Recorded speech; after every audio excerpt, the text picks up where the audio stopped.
Bonjour les gens!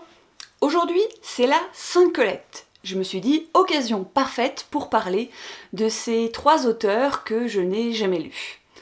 Non pas que j'en souffre au quotidien, mais parce que j'ai choisi trois auteurs qui sont bien sûr des femmes, qui sont françaises, et qui se sont succédés au 19e, 20e et 21e siècle, histoire d'avoir un truc à peu près cohérent, et donc nous parlerons à un moment donné de Colette.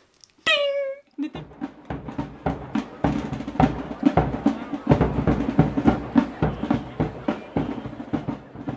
Alors bien sûr, je n'ai aucun intérêt à vous faire toute la biographie, toute la bibliographie et toute la vie et toutes les anecdotes et la liste des amants d'une telle ou d'un tel. Ça n'aurait pas vraiment d'intérêt dans la mesure où vous pouvez lire les mêmes articles les mêmes articles que moi. Je vais donc vous citer simplement 5 faits, 4, je sais plus combien j'en ai mis, sur chacune de ces auteurs, autrices, écrivaines, choisissez bien le mot que vous voulez, et je vous dirai surtout, c'est peut-être le plus intéressant vu que je fais un peu quand même aussi de booktube sur cette chaîne, un peu, beaucoup, de vous dire quel livre j'ai envie de lire pour chacune d'entre elles.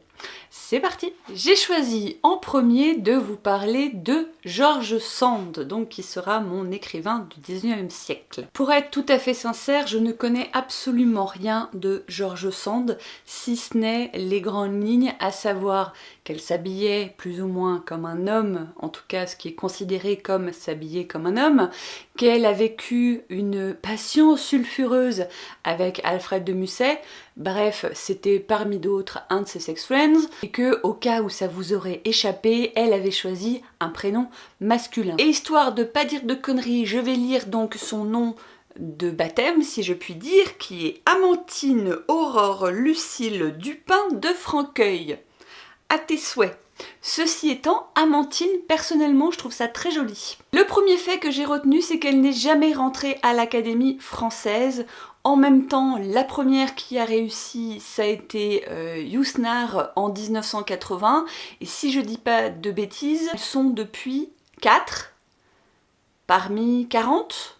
Et que sur les 4, c'est 4 depuis Simone Veil, donc c'est assez récent. J'ai retenu également que pour parfaire, ou plutôt refaire son éducation assez libre au milieu des papillons, des oiseaux, des chants de la campagne et de toutes les influences néfastes de ces pauvres et vilains méchants petits paysans, elle a été envoyée au couvent à l'âge de 13 ans pendant 2 ou 3 ans, et que d'entrée de jeu, a priori, elle est entrée dans un gang de filles qui s'appelait les Diables, ça m'a beaucoup fait rire, qui avait pour principe premier de, de réfuter l'autorité des religieuses et de foutre le Bronx, hein, c'est comme ça qu'on dirait, si on devait transposer son histoire, peut-être pas au 21e, au 21e peut-être que plus personne dit foutre le Bronx, mais au moins au 20e siècle. Avant d'être écrivain, elle a été traductrice et portraitiste,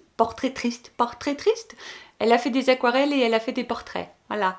Et c'est quand même une des premières femmes, ou je crois même la première femme, en France en tout cas, à avoir réussi à vivre de sa plume. Donc c'est un fait qui me paraît assez important à souligner.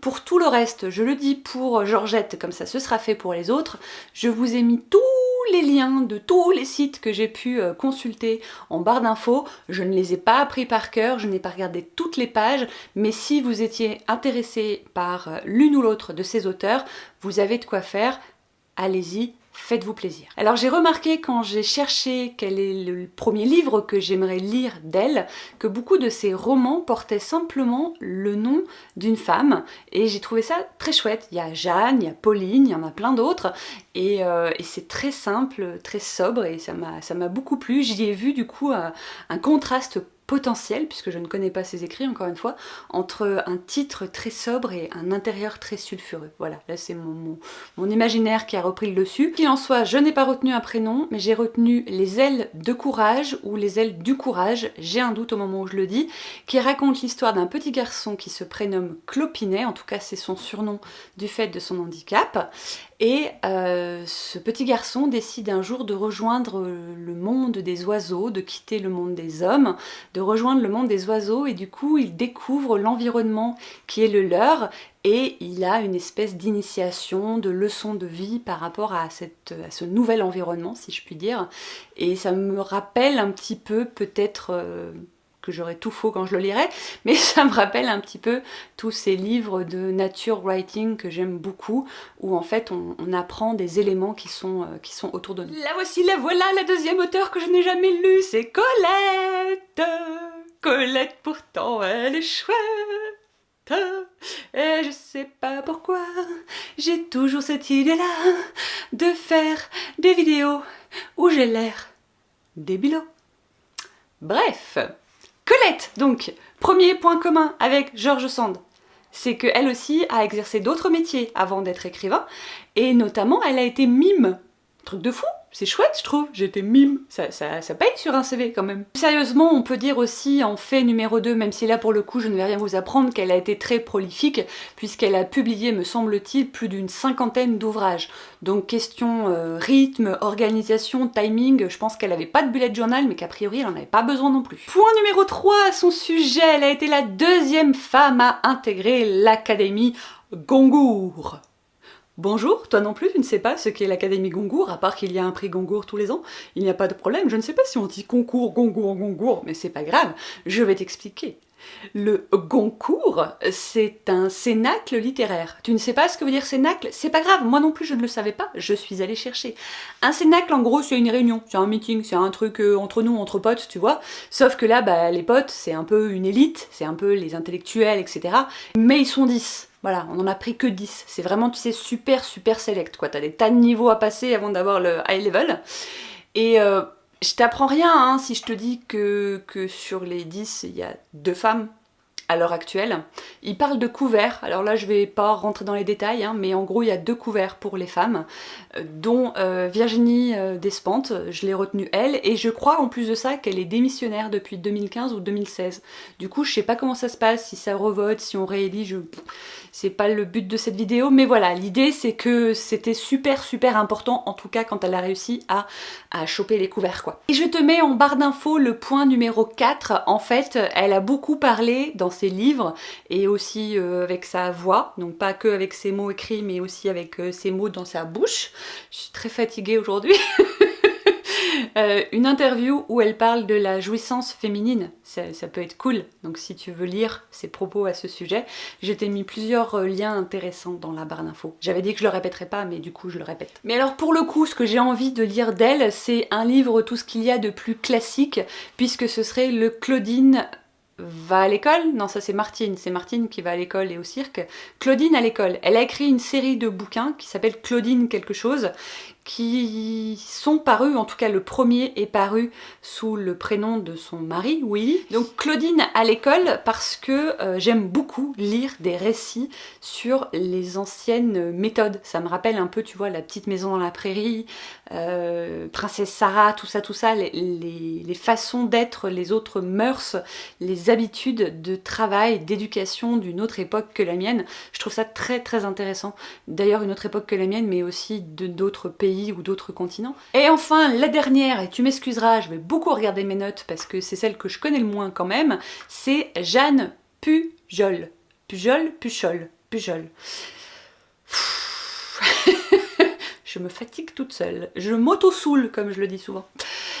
Je l'ai choisie parce que pour le coup c'est une auteure, mais en fait c'est une illustratrice. Elle a écrit pas mal de BD et elle est contemporaine et elle est même du 21e siècle. Donc du coup je me suis dit que c'était cool, c'était ma 3e époque pour vous parler d'une femme qui mériterait d'être peut-être un peu plus mise en avant. Cette petite ou grande dame d'ailleurs, je ne sais pas quelle taille elle fait parler d'elle dès 1985, elle a une 60aine d'années aujourd'hui, en publiant un pamphlet, je crois dans Le Monde, avec d'autres personnes qui s'appelait Navrant, avec un gros point d'exclamation me semble-t-il, qui visait en fait à expliquer un peu un gros ras-le-bol face à une certaine forme de BD très sexiste, très moralisatrice. Donc ça vous montre que déjà à l'époque on parlait de ça et on n'a pas fini a priori d'en parler, mais elle a été sans doute parmi ces premières femmes écrivains ou auteur ou illustratrice à avoir pris la parole, et je trouvais ça bien de le souligner. Ce qui est très drôle aussi, c'est que du coup en faisant des recherches sur elle, je suis tombée sur mon point intéressant numéro 2, à savoir qu'elle a publié, en tout cas en collectif avec d'autres femmes et d'autres personnes, elle a publié un ouvrage qui est sorti en janvier 2018 là, donc tout récemment, et qui s'appelle Féministe. Comme quoi le monde est bien fait, quand on fait des recherches, on va d'information en information et de découverte en découverte. Il y a énormément de BD en ce moment qui sortent sur ces thèmes-là, que ce soit donc les culottés dont on a beaucoup entendu parler de Pénélope Bagieux, que ce soit la BD également d'Ovidie, que ce soit la BD de Si. Il y a donc cet ouvrage aussi, je trouve ça chouette, les mots sortent enfin, et c'est une bonne chose, les femmes sont en train de prendre la place, en train de prendre de la place, en train de prendre leur place, dites-le comme vous voulez, mais voilà, nouvel album que du coup j'ai rajouté immédiatement à ma wishlist. Madame, je ne vous remercie pas. Un truc que j'ai trouvé drôle aussi, c'est qu'elle a écrit une BD qui s'appelle Interférence, qui parle en fait des radios pirates. Alors il faut savoir que sur ces albums, pardon, elle a souvent des thèmes engagés, vous le verrez avec la BD que j'ai sélectionnée aussi, que j'ai envie de lire. Donc Interférence, elle parle des premières radios pirates, et il se trouve qu'il y a un projet qui a été monté autour de cette BD pour qu'elle devienne radiophonique. Donc j'ai trouvé ça extra. Elle a aussi participé à la création d'un personnage qu'on retrouve dans au moins 2 albums qui s'appelle Judette Camion. Donc avec un nom tout ce qu'il y a de plus bateau pour au final parler d'une femme tout ce qu'il y a de plus banal, qui peut être la voisine d'à côté, qui peut être la copine un peu trop bonne, trop conne, celle sur qui on se retourne pas dans la rue, mais à qui il arrive malgré tout des tas d'aventures. C'est au final des 3 que je vous présente, celle qui peut sembler le plus engagée, mais peut-être parce que c'est plus facile au XXIe siècle de s'afficher en tant que militante, féministe, femme engagée ou juste femme tout court, je ne sais pas.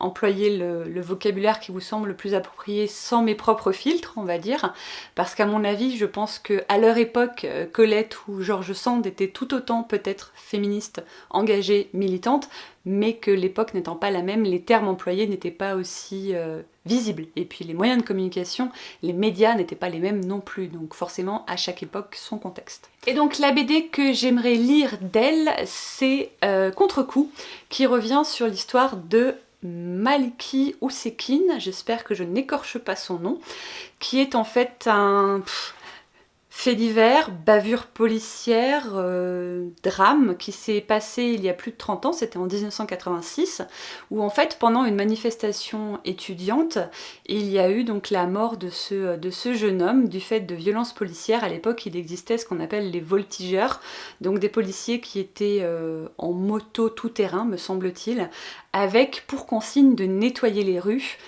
Ils y sont allés un peu fort avec lui, pas dire autre chose.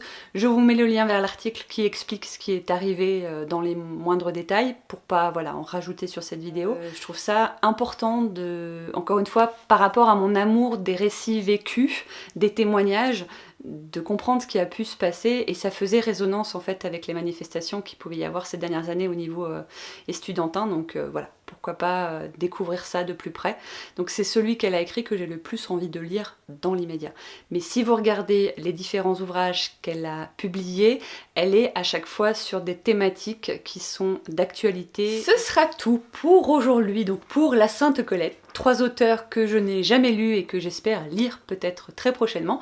Et je vous dis à bientôt. Ciao!